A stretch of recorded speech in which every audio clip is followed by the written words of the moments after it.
Halo teman-teman semuanya. Apakah di antara kalian ada yang sudah pernah mengelilingi seluruh wilayah Indonesia?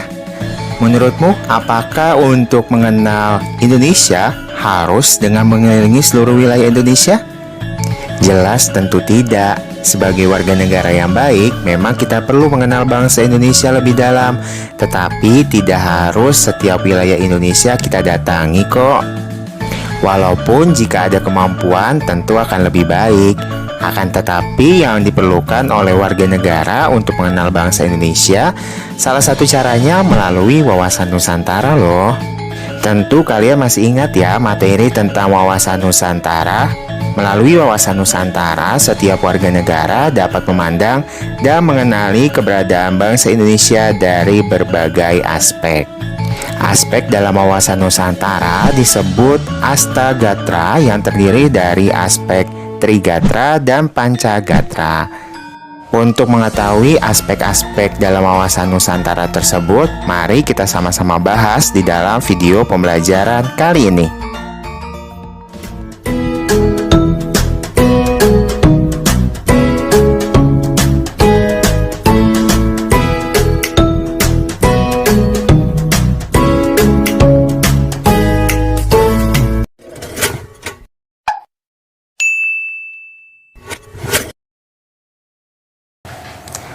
Assalamualaikum warahmatullahi wabarakatuh. Hello guys, how are you? I hope you are doing good. Alhamdulillahirobbilalamin, senang bisa berjumpa kembali di dalam video pembelajaran PPKN bersama Bapak Restu Sanubari. Kali ini kita akan membahas masih dalam pembahasan materi bab 7 tentang wawasan Nusantara, yaitu mengenai aspek-aspek dalam wawasan Nusantara dan implementasinya. Sebelum mulai, buat kalian yang belum klik tombol subscribe, silahkan diklik tombol subscribe terlebih dahulu. Bagi yang sudah, Bapak ucapkan terima kasih. Bapak juga mengingatkan bahwa terdapat link PowerPoint dan link daftar hadir yang bisa kalian isi, yang mana link tersebut dapat kalian temukan di kolom deskripsi box. Sebelum mulai, alangkah lebih baiknya jika kita memulai pembelajaran dengan sama-sama berdoa di dalam hati agar pembelajaran kita kali ini bisa berjalan dengan lancar dan ilmunya bisa bermanfaat. Amin. Materi kita kali ini memiliki 3 tujuan pembelajaran, yaitu kalian sebagai peserta didik diharapkan mampu pertama mengidentifikasi aspek-aspek Trigatra wawasan Nusantara, yang kedua mengidentifikasi aspek-aspek Pancagatra wawasan Nusantara dan implementasinya, dan yang ketiga menganalisis hubungan Antagatra wawasan Nusantara. Untuk materi lengkapnya, mari kita sama-sama simak video berikut ini.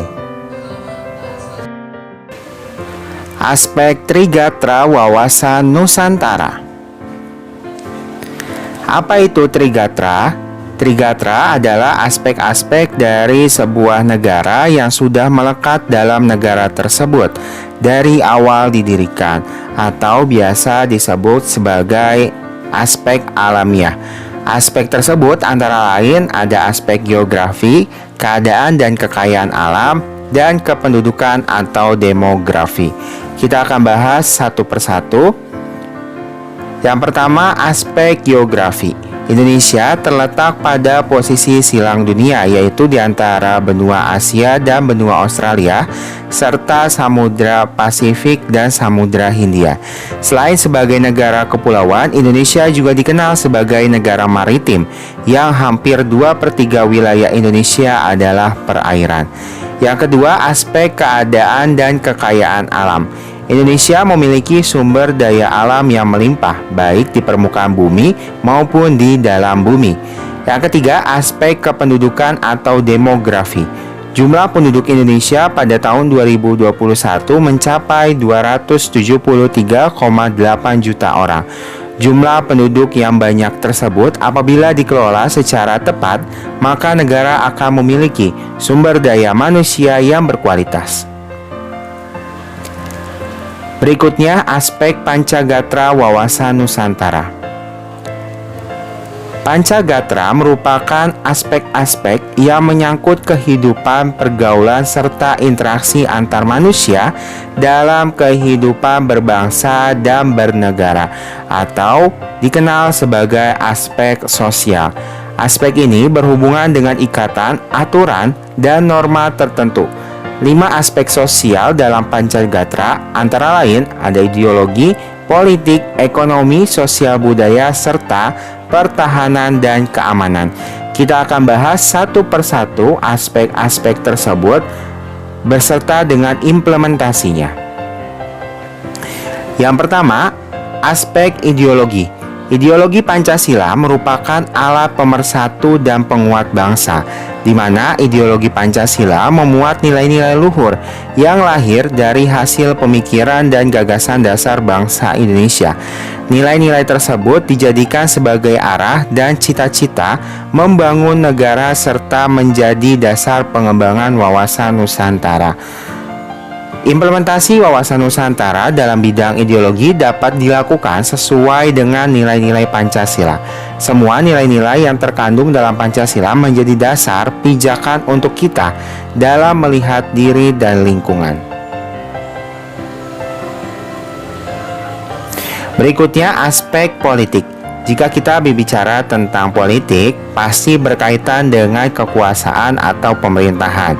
Wawasan Nusantara harus diimplementasikan dalam kehidupan politik agar mampu menciptakan iklim penyelenggaraan negara yang sehat dan dinamis.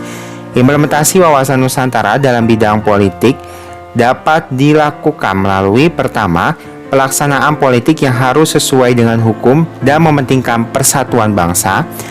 Yang kedua, pelaksanaan kehidupan bermasyarakat dan bernegara harus sesuai dengan hukum yang berlaku. Yang ketiga, mengembangkan sikap HAM dan pluralisme.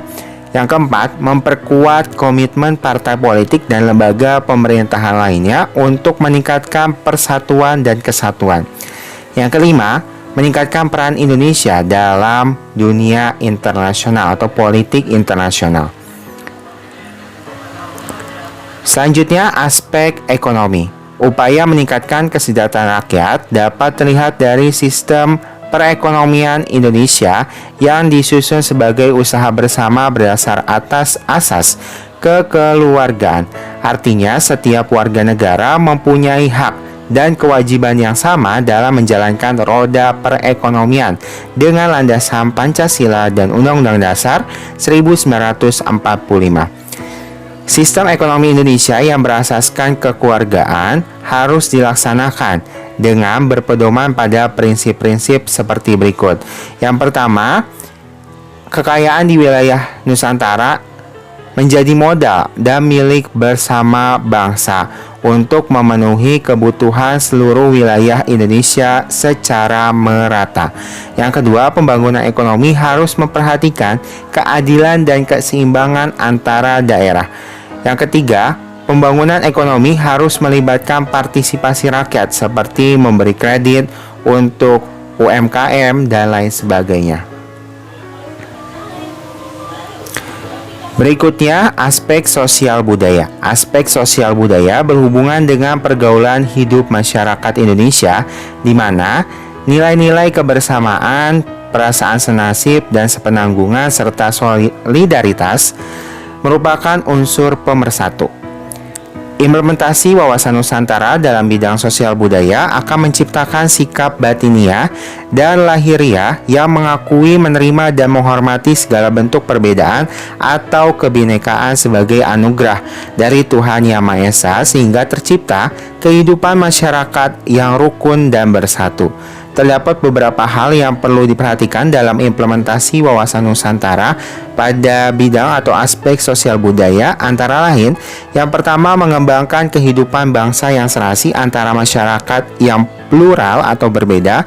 Yang kedua, pengembangan budaya Indonesia dalam rangka melestarikan kekayaan Indonesia melalui pembuatan museum, acara-acara kebudayaan di lokal maupun mancanegara, dan lain sebagainya. Berikutnya, aspek pertahanan dan keamanan. Aspek pertahanan dan keamanan berhubungan dengan upaya mempertahankan kedaulatan Indonesia. Apabila wawasan Nusantara diimplementasikan dalam bidang pertahanan dan keamanan, maka akan menumbuh kembangkan kesadaran cinta tanah air dan bangsa dan sikap bela negara. Kesadaran dan sikap cinta tanah air dan bangsa serta sikap bela negara adalah modal untuk menggerakkan partisipasi warga negara Indonesia sehingga ancaman yang membahayakan keselamatan bangsa dapat diselesaikan. Berikut beberapa hal yang perlu diperhatikan dalam implementasi wawasan Nusantara di bidang pertahanan dan keamanan. Yang pertama, memberikan kesempatan setiap warga negara untuk berperan aktif. Yang kedua, membangun persatuan dengan membangun rasa solidaritas antar daerah. Jadi, jika ada satu daerah yang mendapatkan ancaman, daerah lain tergerak untuk membantu. Yang ketiga, membangun TNI yang profesional dan menyediakan sarana serta prasarana dalam kegiatan pengamanan wilayah Indonesia. Selanjutnya yaitu mengenai hubungan antar gatra wawasan Nusantara. Hubungan antar gatra adalah hubungan antara ketiga aspek alamiah atau trigatra dan kelima aspek sosial atau pancagatra, di mana setiap aspek pada masing-masing gatra memiliki korelasi atau hubungan timbal balik dan saling terkait. Hubungannya tidak dapat dipisahkan, menyeluruh dan terpadu membentuk tata laku masyarakat, bangsa, dan negara. Contohnya hubungan antara aspek ideologi dan keempat aspek lainnya dalam Pancagatra, di mana Pancasila sebagai ideologi bangsa merupakan dasar dan nilai penentu bagi kehidupan nasional yang meliputi seluruh aspek dalam Pancagatra, sehingga bisa tercapai tujuan nasional. Itu tadi materi pembahasan mengenai aspek-aspek dalam wawasan Nusantara dan implementasinya. Terima kasih buat kalian yang telah menonton video kali ini. Semoga video pembelajaran kali ini bisa bermanfaat. Buat kalian yang suka video kali ini, boleh kasih like-nya. Buat yang gak suka, boleh juga dikasih dislike-nya. Jangan lupa di-share video kali ini. Semoga video pembelajaran kali ini bisa juga menebar banyak manfaat ke orang lain. Terima kasih atas perhatiannya. Kurang dan lebihnya mohon maaf. Wassalamualaikum warahmatullahi wabarakatuh. Bye.